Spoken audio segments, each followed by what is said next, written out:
Ever wonder what happens when an HOA tyrant with a megaphone picks a fight with the wrong family? This Leavitt Daily exclusive reveals how one woman's power trip collided head-on with a former federal agent's surveillance expertise. The alarm. "If you don't move that junkyard on wheels by sunset, I'm towing it myself." The words came shrieking through a megaphone at 7 in the morning, because apparently Karen believed the Geneva Convention was more of a suggestion when it came to neighborhood noise restrictions.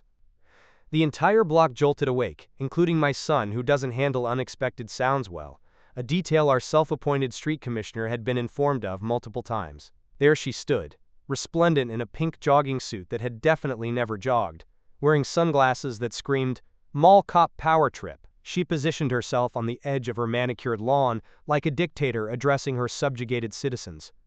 Her posture suggested she expected applause. What she didn't get was that the junkyard, my admittedly weathered but functional Ford, was live streaming everything directly to the regional sheriff's office. Every word, every step, every eye twitch of hers was being recorded on 3 different feeds.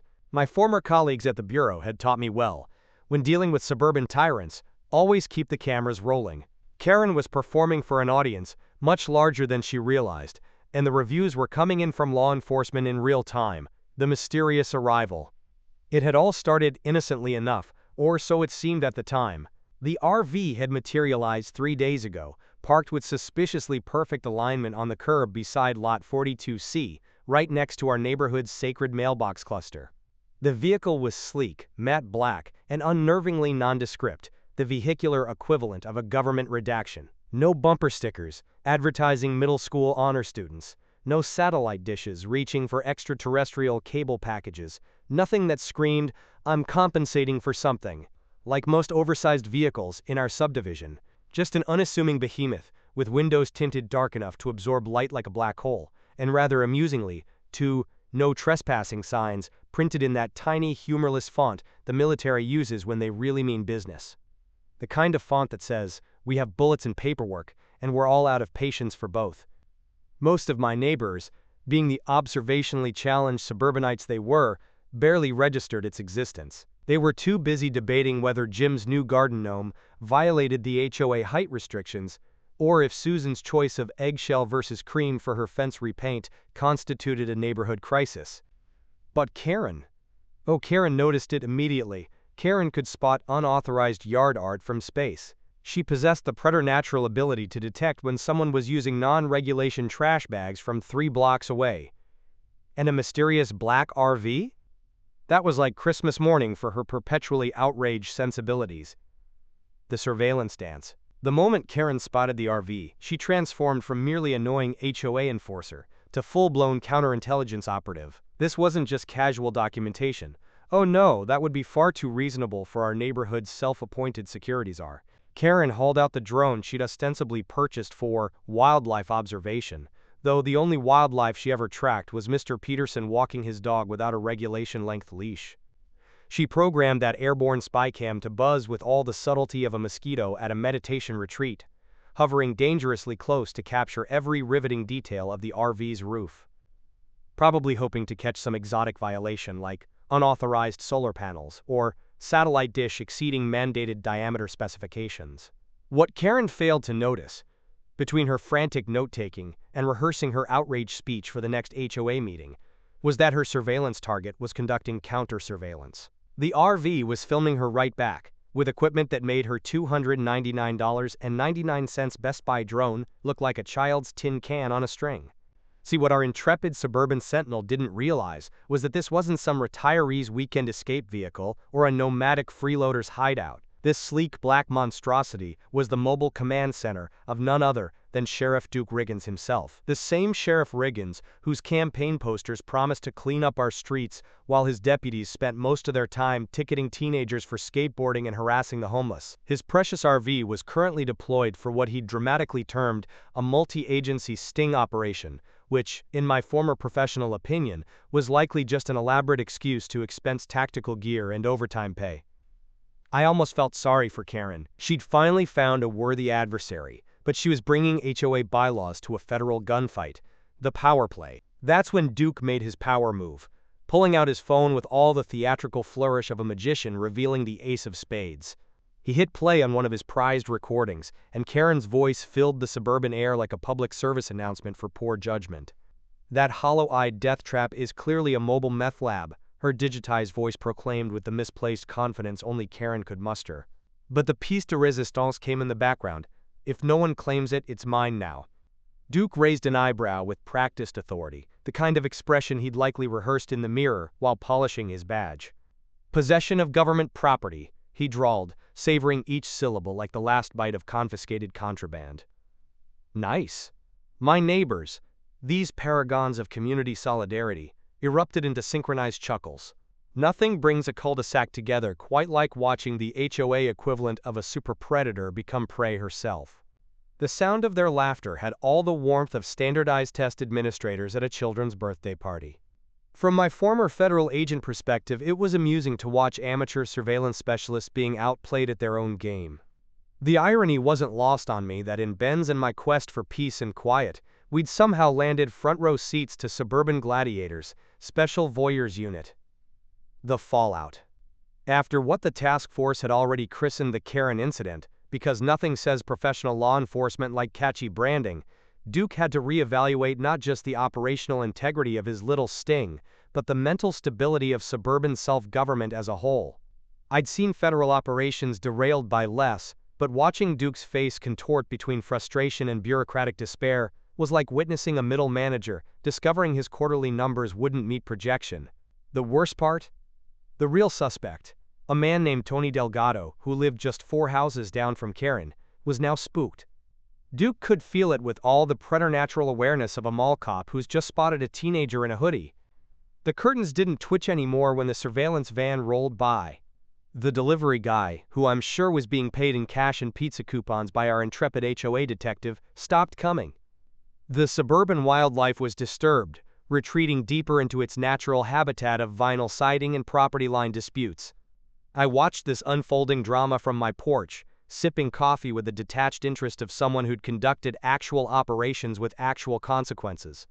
Ben sat beside me, methodically arranging his Lego pieces by size and color, blissfully immune to the absurdity of adults playing cops and robbers with real badges and imaginary authority.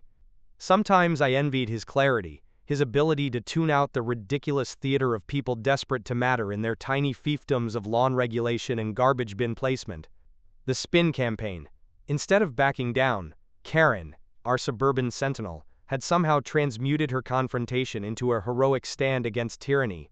She now believed she'd single-handedly corrected a governmental overreach that existed solely in the fevered imagination one develops after watching too many militia documentaries on obscure streaming channels. She'd already posted 3 Facebook updates, each more delusional than the last. The first showed her standing near the surveillance RV, finger extended toward it with all the gravitas of Columbus spotting America, as if she'd discovered a hidden missile silo rather than a Ford Econoline with government plates. The composition screamed, "Middle-aged woman discovers conspiracy," with all the subtlety of a Thomas Kincaid painting. In the second post, she claimed she had, quote, "forced a rogue government agent to reveal himself," which would have been news to Duke, who was about as rogue as a calculator. The post garnered 68 likes, primarily from people who believe chemtrails are controlling their thermostats. But the piece de resistance was the third. A 12-minute rant comparing the HOA charter to the Constitution, delivered with the constitutional scholarship of someone whose legal education consisted entirely of courthouse dramas and fortune cookie inserts.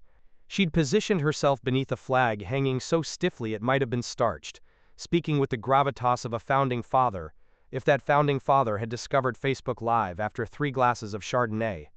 Ben glanced up from his Legos long enough to ask, "Why is the angry lady still talking about the van?"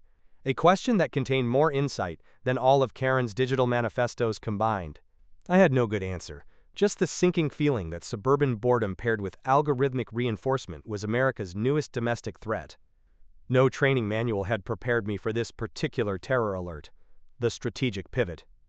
"What if we let her keep talking?" Duke proposed, stroking his chin with the thoughtful expression of a man who'd just discovered fire. "She's already got a bullhorn. Let's give her a stage." At first, the other agents stared at him with the bewildered looks of people watching performance art in a subway station.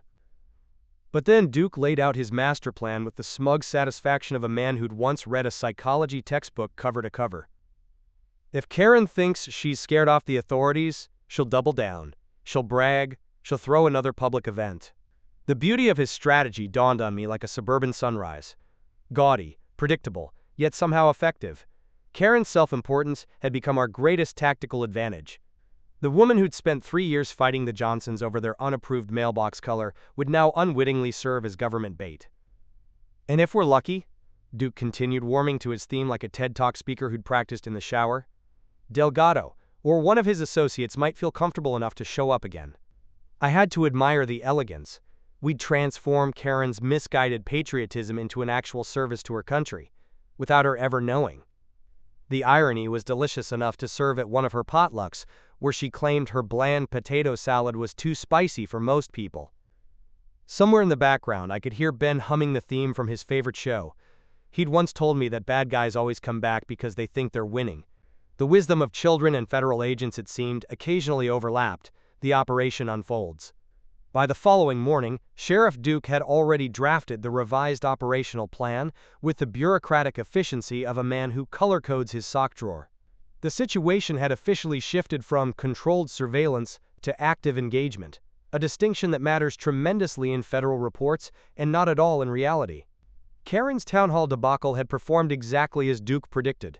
Like a suburban Pavlovian experiment, where the bell is a shrill voice complaining about property values and the salivation is a criminal mastermind showing himself. It flushed Delgado back into visibility, with the predictable certainty of a bathroom air freshener that only makes things worse. What none of us expected, not in our wildest government-funded threat assessments, was how deeply Karen had entangled herself in the operation. The woman had gone from neighborhood nuisance to unwitting federal asset faster than she could say, "I'd like to speak to the manager of this drug cartel." I watched Duke smugly review satellite footage on his tablet, looking like a fantasy football champion who just discovered his opponent's star player was injured.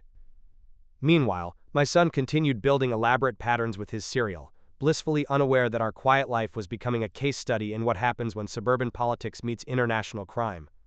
The irony wasn't lost on me. After years of meticulously planned operations in my former career, my most successful mission might involve a woman whose greatest previous accomplishment was getting the community pool to ban diving during adult swim hours. The day of reckoning.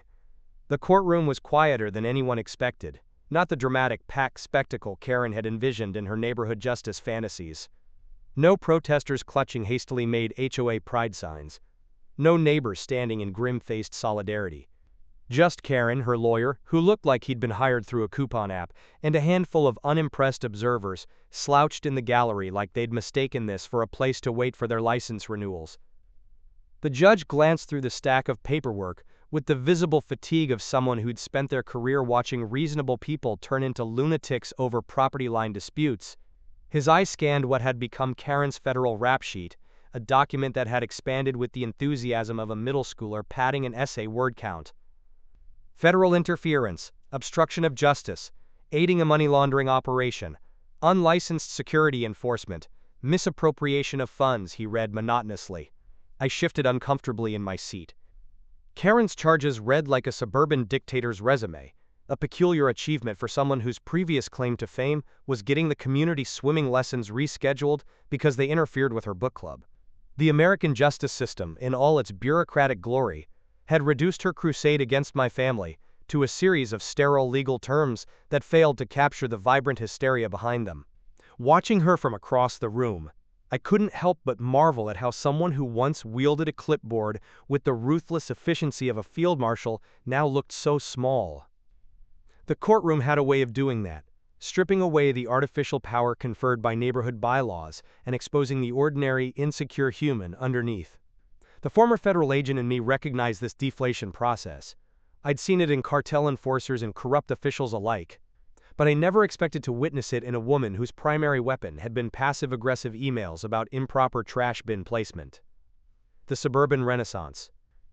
Back in Willowridge, change swept through our community with the sudden urgency of a tornado that nobody saw coming but everyone secretly prayed for. A special election materialized for a new HOA board, and this time, the slate of candidates resembled actual human beings rather than aspiring dictators.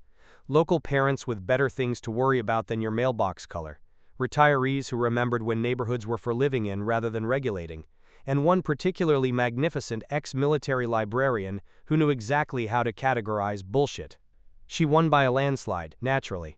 Her campaign slogan, "Let's focus on potholes, not power trips," resonated with the war-weary citizens of our suburban battlefield. It turned out people actually wanted functioning streetlights more than they wanted strongly worded letters about non-regulation bird feeders. Who could have possibly predicted such revolutionary thinking? The community responded with the kind of enthusiastic participation that Karen had only managed to inspire in her dreams, or more accurately, in the fever dreams, where she imagined herself as a benevolent neighborhood empress. Rules were rewritten by people who'd actually read books other than How to Crush the Human Spirit through architectural review processes. Fines were reevaluated by individuals who understood the difference between funding community improvements and financing the board president's power fantasies. Perhaps most symbolically, the monthly newsletter, that propaganda pamphlet that had previously arrived with all the subtlety and warmth of a Soviet broadcast, changed its name from the pompously titled Willow Ridge Authority to the refreshingly modest Neighborhood Notes. It was now filled with actually useful information, instead of thinly veiled threats dressed up as community standards. I watched this transformation from my kitchen window, sipping coffee while my son built elaborate Lego structures beside me. The irony wasn't lost on me, how quickly the infrastructure of petty tyranny could collapse once the right alarm had been sounded. In my federal agent days, I'd dismantled criminal enterprises that had shown more resilience than Karen's reign of clipboard terror. Sometimes the loudest alarm is the one that finally wakes up an entire community to the abuse of power happening in their own backyards. If you've got your own HOA horror story, drop it in the comments below, and don't forget to subscribe to Leavitt Daily for more tales of neighborhood justice served cold.